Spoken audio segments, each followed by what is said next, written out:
this show. The Undercover Bridesmaid has a problem. Like, can we do them both? Like life drawing. What, like naked life? Like, Yeah. That's not what I want to do. A best man is caught out. Like to have the rings, please? I've never seen him so worried, actually. He was looking a bit pale. Has anyone got any hula hoops? And the groom leaves his bride shaken, but not stirred. I'm not sure I would make the James Bond connection. But first, a world record-breaking wedding in a cathedral-like cavern.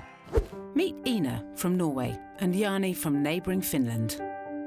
We've been friends for a long time, and the time has never been right for us to be together. And then suddenly one summer, Jani had brought some Belgian beers, and we were sitting and having long conversations at the sauna. And then we realized that there might be something more. So we flew to Barcelona and stayed a long weekend, and it was definitely something. Jani is a seasoned diver, and Ina soon joined him in his underwater adventures. But I've never found the time for doing the diving before I met Jani. So when I first got under and started to get the buoyancy, it was clear to me that this is something that I really want to do. It's really nice to dive with Ina, so we can relax. When you're underwater, you're free. So no one can send you emails, no one can call you. It's only you and your dive buddy and the nature. Jani and Ina travel the world diving in caves, and it just so happens that there's one located in Ina's backyard. The cave is massive, so it's 2.6 kilometers long, roughly. And the corridors are so big that you can drive a semi-truck through it. And inside the colossal Plura cave system is an air chamber named the Chapel, only accessible by a 450-metre-long dive. The chapel is a huge air pocket that stretches into the mountain. The pocket itself is roughly 1 kilometer long. It is quite a swim to get there. And it's not for everyone. You need to be a full cave diver, you need to know what you're doing. I've always thought that it's a really beautiful place. There's white limestone, stalactites and stalagmites in the air chamber. The initial plan was to get married in the cave and to have a relatively small wedding.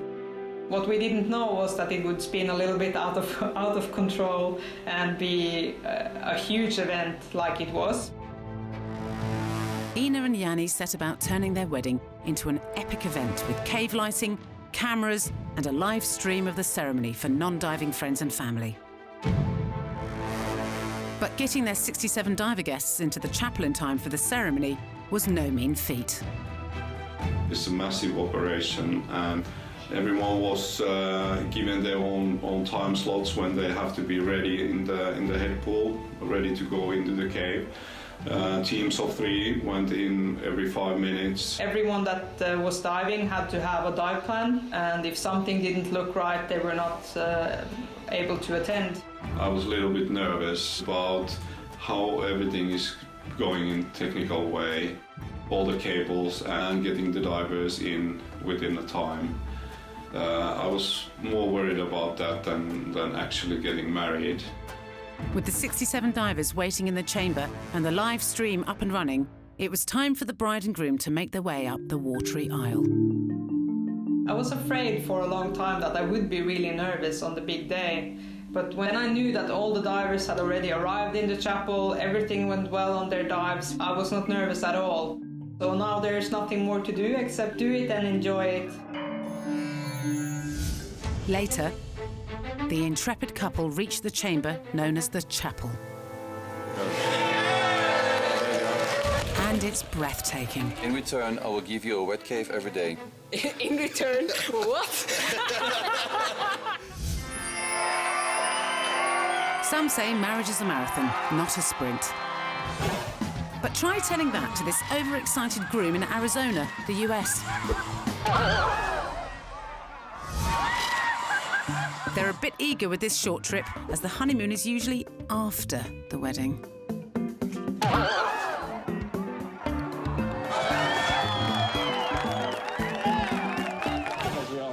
And talking of slip-ups, First off, I'd like to say, Laura, you are the most beautiful thing in the world, and I'm lucky to have you as my husband.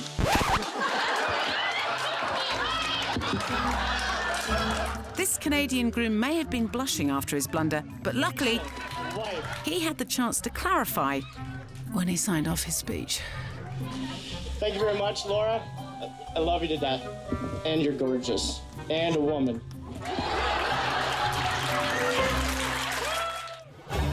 Also in Canada, this groom has a niggling feeling he's forgotten something.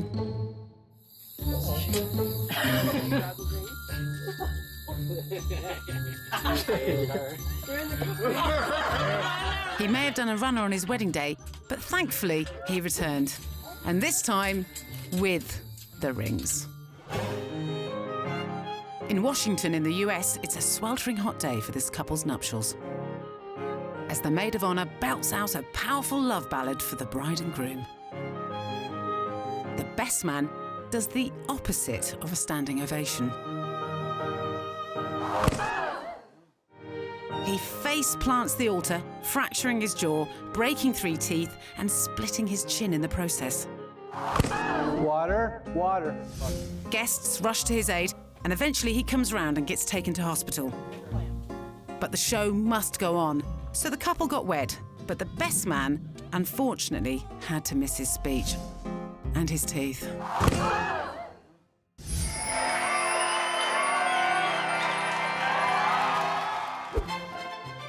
If there's one thing a bride needs on her big day, it's a trusty bridesmaid. And Tiffany's got your back.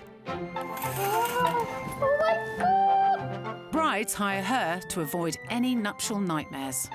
One of the bridesmaids got nail varnish on her dress. But there's a twist. I can't have the other bridesmaids knowing that I'm undercover. The story is, she's a long-lost friend.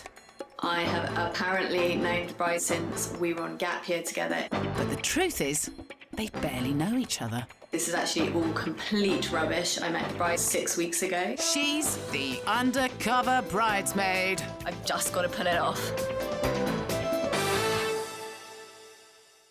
I've got a bride, and this bride has got a dilemma, but that dilemma is her maid of honour. The maid of honour wants to arrange a hen do that is all penis straws and naked men, whereas the bride wants sophisticated glam. So I'm in central London today. I'm about to look at a quite unique venue that hopefully is going to work for the hen do. But the main thing of today is I've got to call the maid of honour up and have a discussion with her about what she wants and what the bride wants, and hopefully make something work. Tiffany's come to meet Cara, who runs an exclusive event space called the Boathouse. Hi! Hi, how are you? Yeah, nice to meet you. You too. She's hoping this beautiful boutique venue will appeal to the bride and her maid of honour. Oh my goodness, look at how beautiful this is. Oh, thank you so much. Wow. Wow. So this is used sort of as the second bedroom, if you like. So this sofa bed turns into another bed here. And then we have got the skylight blinds up there, so you can have a bit of privacy in the evening. So to stop everyone spying on you. Exactly. With your stripper. Yes.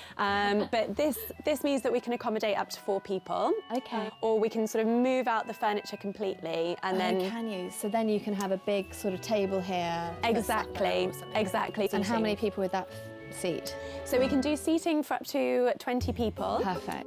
Not only is the main space perfect for parties, but there's also a master bedroom and luxury bathroom that fits the bride's sophisticated glam brief. It's the sort of place that you're going to turn up to and go, oh my goodness, I've not been to a venue like this on a hen do. It ticks all of those boxes. But the venue's not the only thing on Tiffany's task list, as she also has to find suitable activities. She's hoping hen party organisers Cluck, yes Cluck, will have some good ideas. Okay, so guys, I think this is going to be the venue for the hen do, because it's amazing. But I've got the bride who really wants something sophisticated, pampering sort of hen do, and the maid of honour who's obviously organising it, who wants strippers, naked butlers. So the complete opposite. Complete opposite. It's quite a tricky situation. I mean, who should be in charge? Obviously, the maid of honour's organising it, but I do think you have to go pretty much fully by what the bride wants. Exactly. That said, we have had hen parties where the bride said absolutely no strippers or no butlers in the buff. However, later on in the evening, when they've had a few drinks, they've ended up absolutely loving it. Exactly. So there is that angle, but also you don't want it to go the other way, where it completely bombs. It's about finding that middle ground, isn't it? Exactly. So that they can still organise something as a surprise for the bride, but making sure that the bride actually is going to enjoy it. Yeah. So I mean, so what sort of things do you think can we do them both? Something that kind of meets the middle is like life drawing. What, like naked life? Yeah. Because like man with his... Yeah. Hunky man. Hunky man. It's a giggle and it's not a stripper waving something in your face that you don't appreciate. So it works quite nicely to bridge that gap. So you've got a pampering station, we can have drinks and cocktails upstairs, and there can be the life model in another station. Because I'm pretty certain, you know, there will be some of the hens that will want to do that. Yeah. Okay. Yeah, absolutely. I think that would work quite well. Now Tiffany's armed with some tasteful hen-do suggestions. All that's left is to call the maid of honour and persuade her to question all of her life choices. I mean, ditch the tacky vibe. I'm actually really, really nervous about this because I have no idea how she's going to react. Apparently she's quite feisty. So wish me luck. Okay, off we go. Hello. Hi, is that Katie? Oh, hi, Hi, how are you it's Tiffany. doing? Yeah, I'm good. How are you? Yeah, good, thank you. I just thought I'd quickly give you a ring because I've had a look at this hen-do venue, you know, the boat that I told you about, and it's absolutely beautiful. You will love it. But the one thing that I want to talk to you about, and I know that I know you're not very happy about this, but you know how you obviously quite want the hen-do to be, you know, kind of quite flamboyant and, you know, penis straws and stuff like that, you know, a proper stereotypical hen-do. Obviously, I've spoken to Harriet and she is not very keen on that. So what I was thinking is having people to come and pamper you, cocktails up on the roof of the boat, so really sophisticated and lovely. Hello? Yeah, that's not what I want to do. I mean, I think she says that she wants to do this sort of sophisticated pampery type thing, but this is her last sort of day or night of freedom. I want her to have loads of fun, and I think it needs to be a little bit outrageous, and I've actually been speaking to a few strippers, and I think that would be so much fun for her. I don't really like the idea of doing a pampering session. It sounds boring. Okay, but what about if we try to merge the two?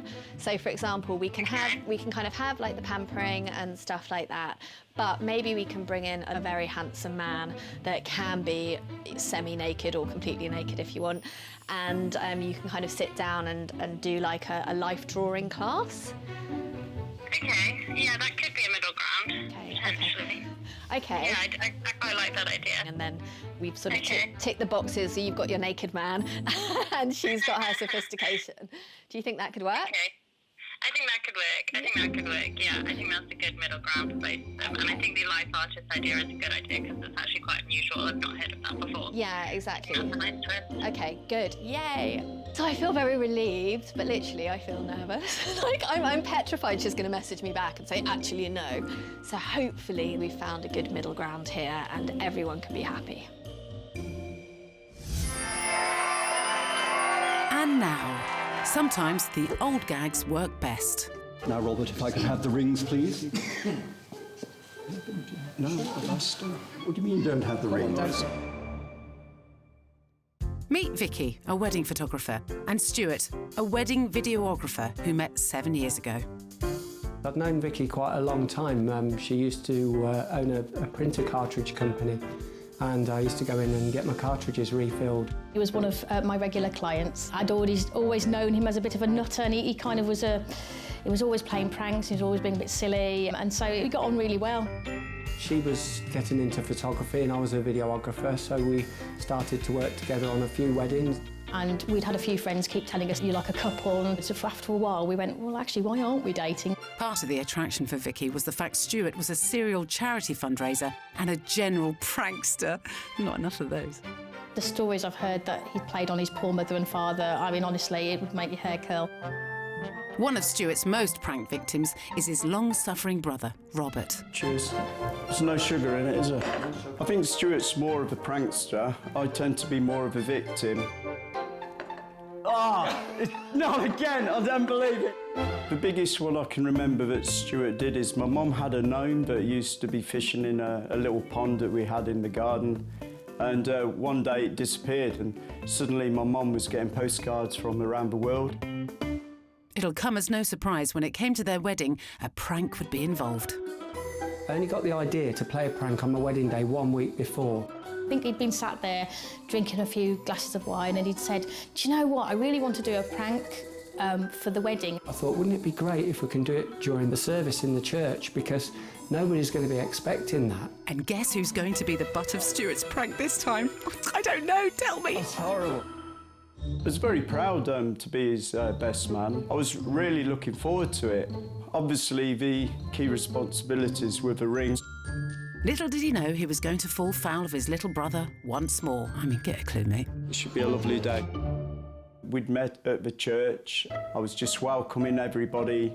Obviously, Stuart was going to give me the ring at some point. I'd got the rings on me, but every time my brother asked for them, I just sort of like shrugged it off. I could see him walking towards me and I just wanted to sort of start talking to people just so he couldn't interrupt me. I kept asking him about the ring on lots of occasions, and he said, please don't worry about it, don't mither me with it.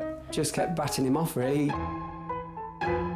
And then when the vicar's come there, I've realised it's too late. I just made the excuse that he was quite loud talking to me and he was putting the vicar off. We have come together in the presence of God. So I had to tell him to be quiet in the end. To witness the marriage of Stuart and Vicky. Now, Robert, if I could have the rings, please. I've never seen him so worried, actually. He was looking a bit pale. At first you could physically hear the nerves in his voice. You could hear the absolute sheer panic. Do you have the rings? No. I've asked you 3 times for rings. Well, listen, I need to inform you, Stuart, that I think I must... unless we get to the end of this in 5 minutes, it's legally invalid. You could hear the in the background when Mark says, of course, you know, this wedding isn't going to be legal unless you've got the rings. You've got to get them. And you can hear the kind of like people in the background sort of starting to mumble between them, what's going to happen, what we're going to do. No, I still... I'm laughing, but it was funny. But I did feel sorry for him. What's my wife going to think? What's all my relatives going to think? What's all the friends going to think? They're thinking, Robert, the only job you had to do was give him the rings. You've messed his wedding up. Robert actually looked quite grey and quite ill, actually. All I remember is just turning round and saying the most stupid thing that I could possibly say. Has anyone got any hula hoops? No. He was looking at me like it was my fault, and at that point, I didn't really get it. I couldn't even snap back at him because I'm at the front of so many people with a vicar stood in front of me. And he was turning everything on his head and just saying it was my fault. Sorry everybody. As Stuart raced out of the church to go and find the rings, Robert was quickly put out of his misery. I can't tell you how happy and relieved I was when a projection of a film had come in the church.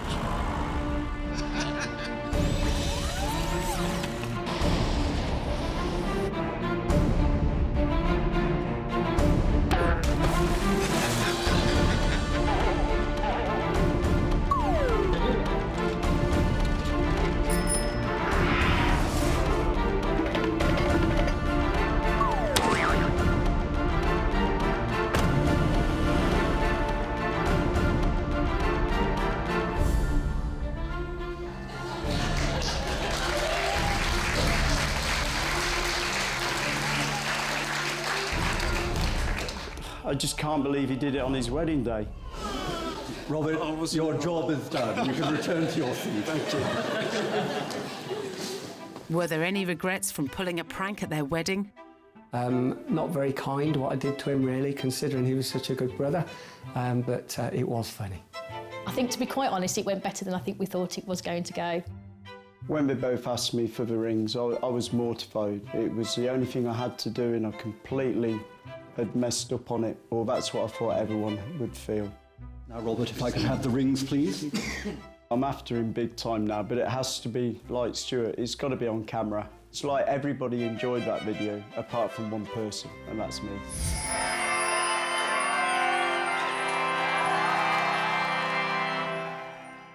Earlier, Ina and Yanni set off on a 450-metre long dive to the most claustrophobic place on the planet, known as the chapel, to get married. It's like a marble castle that has been taken underwater. On the dive itself, it started like every normal cave dive. It was absolutely amazing to see all the heart-shaped cookies on the cave line, which were made especially for this event. Usually the journey would take an hour to swim, but luckily for the bride and groom, they had a neat gadget to get them to the chapel in time. We were diving into the cave with the underwater scooters, which gives you the possibility of actually floating through the water weightlessly. It's like a real-life video game. It's amazing. But taking the plunge so far north meant the couple's wedding attire wasn't the norm. When you dive in so cold water, you need to have the proper insulated undergarments. So you wear first a layer of wool, and then you have a heated vest on top and another layer of wool, and then you have like a thick sleeping bag material that is actually sewn to fit your body, that you just wear on like a one piece. And then you have the suit on top of that. So you feel a little bit like it's called Teletubby. When the water is 6 degrees, you don't want to freeze. Holding a wedding in a cave requiring a 450-metre-long dive meant a specialist priest, so Ben was called in. This chapel chamber, which when I first saw it, I was blown away. It's this giant room with ledges on the sides, almost like carved out for an audience, like an amphitheater. I'm hoping we are going to see somebody getting out of the water soon. So it was very surreal, looking at 70 people, 70 divers that actually swam into the cave. Yeah, there they are. We are a little bit late because we had a fight. we thought so. But as the couple arrived at the chapel to see it illuminated for the first time, Ina was overwhelmed with emotion. If you look at my eyes, as I look out on the audience, it's just, I'm so amazed by the beauty of it all, and also by all the people that has dedicated their time to be there just for us on our special day. It was really, really something unique, something you can't buy for money. Seeing all the lights and all the nice, beautiful people, it was absolutely amazing a moment. So sorry that we have to see this. There was no other way. Välkommen och tack för att du kom. Tervetuloa ja kiitos tulostasi. And welcome to the rest of the world who speaks a normal language. My name is Ben, and it is my true privilege to be here with you all and to be part of such a special day for Ina and Yanni. They're in beautiful Norway, land of Vikings, trolls, and sexy nurses. Then I was told to take the veil off from Ina. So you see what you get? And I couldn't resist, so I had to kiss her, even that I knew that it was too early.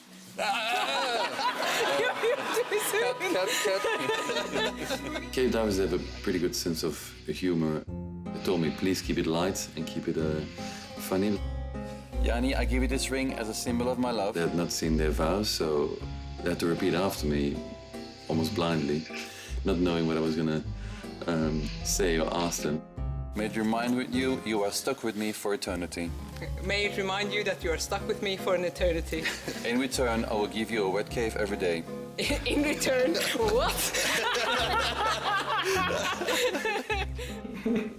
And then having the wedding kiss.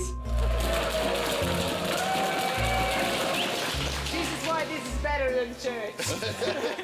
And I think we had deserved some serious kissing after all that hassle. Here in this chapel, we figured we needed some live music. And it was just amazing. It felt like a royal wedding once he started playing.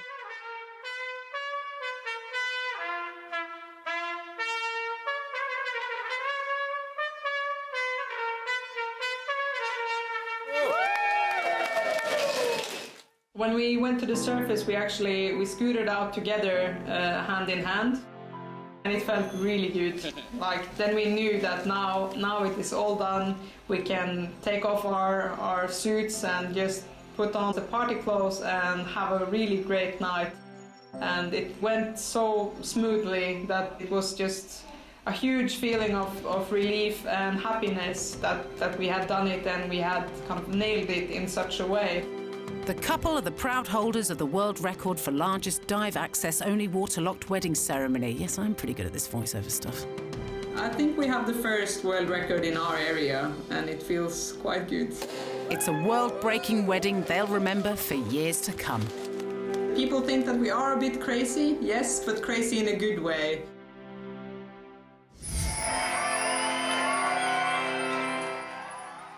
As well as the ups in married life, there are inevitably the downs, because the path to true love very rarely runs smoothly.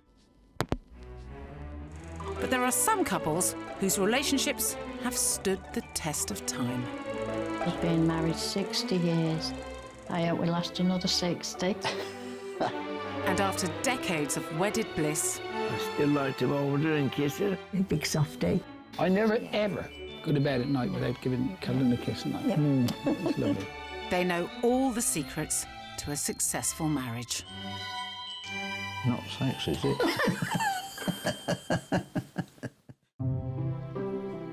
Meet Jill and Peter from Bridgewater in the UK. They've been married for 50 years. But what is it that's kept them together for so long? That's a hard question, really. It shouldn't be. It is. Jill was just 16 when she met Peter at a furniture factory where they both worked. I saw this man in the factory with a glass, and he had a cheeky hat on with a red tassel. I thought, there's a nice girl there. I think I might ask her out. And that's what I'd done. He came up to the office door, knocked on the door, and asked me if I would like to come out to dinner. And that's the first time I met him. I liked him straight away. And I think he liked me because he was smiling at me.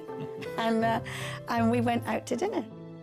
It was a romantic start, but it wasn't the first date she anticipated. We walked down together, and he held my hand. He said, "Oh, I forgot to tell you, I normally take my parents out on Christmas Eve, and they're both here tonight." Not only was it a bit awkward, but Peter's dad also looked very familiar. I didn't realise he was one of the directors, so I had no idea I was going out with the boss's son. Well, I thought going up over the stairs, I thought I'd better tell her. She got on fine with him, actually. It was a whirlwind romance, and it didn't take them long to realise it was true love. We'd met each other at Christmas, and in March he asked me to get engaged, and of course I was only 16. We went to London, got engaged. We got engaged in Westminster Abbey.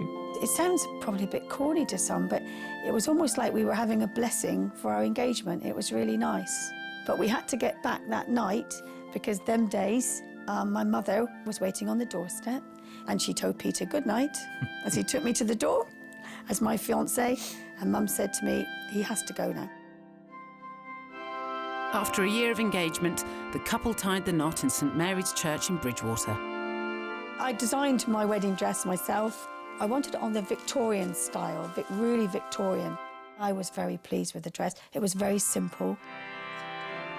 And we went to Weymouth for our honeymoon and had an absolutely super week. The couple have lived in their house for 50 years, which has been extended over time as their family grew and they welcomed 2 daughters in the world. When I had the children, he slapped me on the back and said, "Well done, kid," like I'd scored a goal. Peter may not have been the most romantic of husbands, but after 5 decades together, they've cracked the secret to a successful marriage. Do you know what I think you've got to do? You just got to like each other. And I think if you like each other, you know, romance isn't the same as when you're first married, and you'd be foolish to say it is. That'd be daft. Needing to wake up to that person every morning and see that person, feel that person next to you, just know that person's near you. It's almost better than romance to some degree. It's more real. Is that right? Would you agree? Is that right? Yeah. We just had our golden wedding. We've had a silver, we've had a ruby, now we've just had our gold. And we look forward to our diamond. Next, a wedding surprise that's truly heartwarming. There's honestly not a day that goes by that I don't think about my brother. Meet Derek and Katie Smith from Georgia in the US. Derek and I met on a blind date, and, you know, we had lots in common. I would say for me, it was love at first sight. I was just kind of blown away when I seen her. Clearly in love, after 18 months of dating, Derek decided to pop the big question. He had a mask over my eyes so I couldn't see. He said, "Okay, turn around." And I turned around and I took the mask off, and it was a homemade sign that he had made saying, "Will you marry me?" And he was down on one knee. Thankfully, she said yes. So after we got engaged, Derek and I had spoken to one another, and we were going to have, you know, some people that were missing at our wedding that were really special to us. Tragically, Derek's younger brother Jake died when he was hit by a car when he was just 12 years old. There's honestly not a day that goes by that I don't think about my brother. He was my absolute best friend. He was like my shadow, my right hand. He had such a big heart, always looking to help other people around him. Jake had told his mom that, you know, if anything was to ever happen to him, that he would want his organs donated so that he could help other people. And I think that was pretty incredible for a little young kid to do. Years later, Derek's mum received a letter from a girl called Gracie, explaining that at the age of 6, she had had a transplant and received Jake's heart. So I had sent her a message and explained, you know, who I was and how it would be an absolute honor to have her at our wedding to surprise Derek. She had responded within minutes saying, "Absolutely, I'd love to be there." Derek and Katie's wedding was in a converted barn in Pennsylvania. The morning of our wedding, I was definitely thinking this could go very bad. I was very, very, very nervous that this would cause more harm than good. But ultimately, the whole reason I did this was try to give him some closure.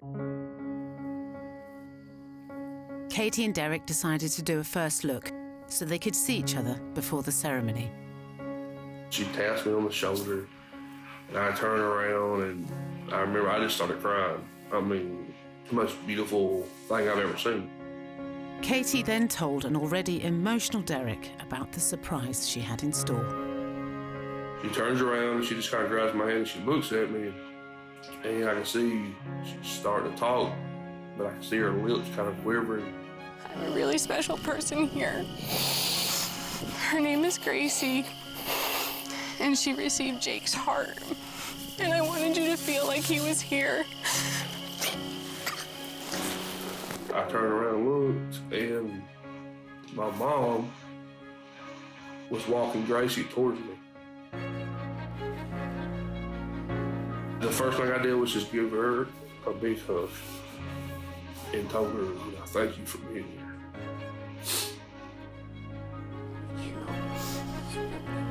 Watching it firsthand was the best thing ever. It was so many emotions. It's, you know, happiness, it's sadness, both for, you know, Derek and his mom. I'm glad you came. Thank you for having me. And I'm glad that my brother was able to help you. You have the heart of a champion. 13 years after Jake's death, Gracie then gave Derek the greatest gift of all. And that first time I heard it beat, it was just, I knew then that my brother for sure lived on. I think that was probably everything coming full circle, and him really getting the closure that he deserved. Thank you for coming. Thank you for having me. It means more to me than you'll ever know. It was an incredibly emotional moment, but an awesome moment. After the heartfelt reunion, Derek and Katie's wedding got underway. Gracie stayed the entire time. It was an awesome, awesome day because of her.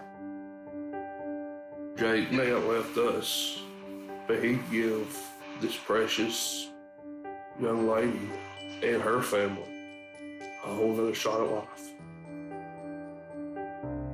I may have lost my brother, but I gained a sister.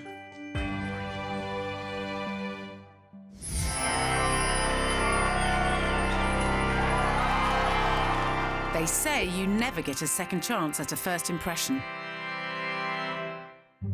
You got it? So this bride in the US is raising the bar with her... And here's another. Is it a bird? Is it a plane? No, it's a bride winging her way to a wedding using 250 giant helium balloons. Normal.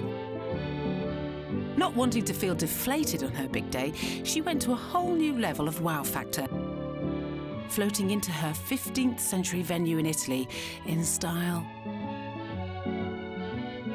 Thankfully, no low-flying objects were around to burst her bubble. Oh, in Australia, here's an off-piste way to make an entrance. This bride and groom are water skiing their way to the beach to join their wedding party. And while he gracefully masters the dismount, she ends up face-planting the sand,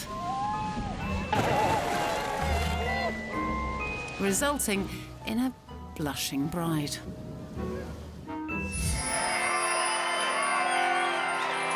Next, a wedding entrance that left the bride shaken, but not stirred. I'm not sure I would make the James Bond connection.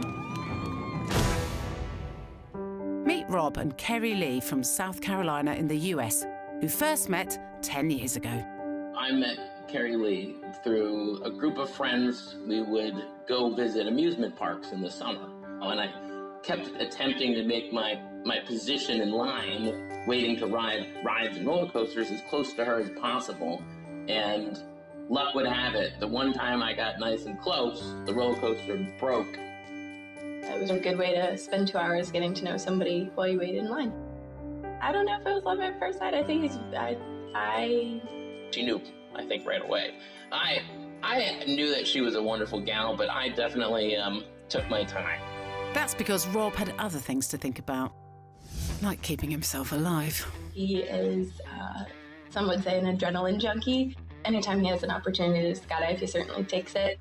It's definitely more dangerous than I would choose for him. I began jumping in 2005, just as a simple check off the bucket list. Hey, I've done that, let's move on. But I was hooked. I've never done drugs, but skydiving is mine. I knew as soon as I got out of that plane that I had to find a way to get back up again and do it again. Ready, set, It is absolutely liberating. It is freeing. There is nothing that I've found in life that can duplicate that. So much adrenaline and joy at the same time. My life mantra was always, if it challenges you, try it. 6 years after meeting Kerry Lee, Rob decided to take the plunge and chose an out-of-this-world arrival. When I started brainstorming for the wedding with Rob to see what kind of, things he wanted, table linens, colors, he only had 2 requests, and it was that he could skydive into the wedding and that we could leave the wedding in a beautiful classic car that he's always loved. I had a lot of concerns with him jumping into the wedding. We were right next to a river. There were power lines close by. There were a number of different factors that could have ruined our day. Obviously, she was very hesitant, but with a lot of persistence and proving to her that I will be fine and I will not hurt myself, she said yes. With Kerry Lee's blessing, Rob managed to clear a 30-minute window in the airspace above where the ceremony was taking place and hired a helicopter. I did not know what time Rob was planning to jump. I knew, the hustle and bustle of getting ready for a wedding. Folks are getting their hair and makeup done, and I just kind of lost track of time. I remember hearing the helicopter, and It's like, oh my gosh, that's Rob. And then all of us rushed to the window. And like I said, I was just like squeezing my cousin's hand. And I was just, you know, looking up and waiting and watching.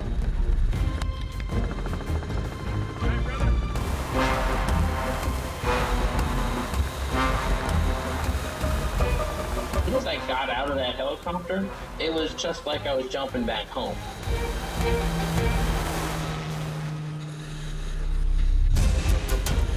I let go, I checked my altitude once, opened my parachute. Lucky day, it opened up perfect, everything was on heading, all the cells were good, and I began to prep for finals. I did my best to line it up.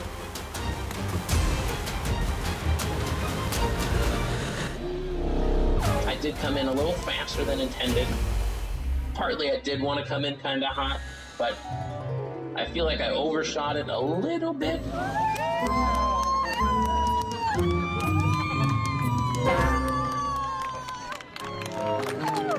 Once I had found my way back to Earth, the ceremony began as every wedding should.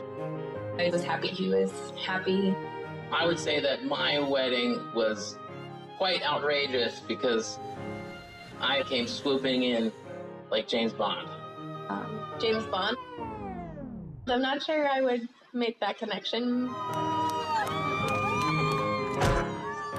but he might. At least Carrie knows where she stands in the relationship. Usually the bride does make the big entrance. I did get some flack for that afterwards from some friends, but I had no hopes or ideas of trying to top his entrance.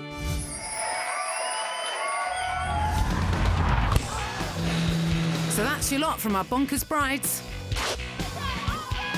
and the gung-ho grooms. But there will be more matrimonial madness back soon. So be sure to save the date when we invite you to more outrageous weddings.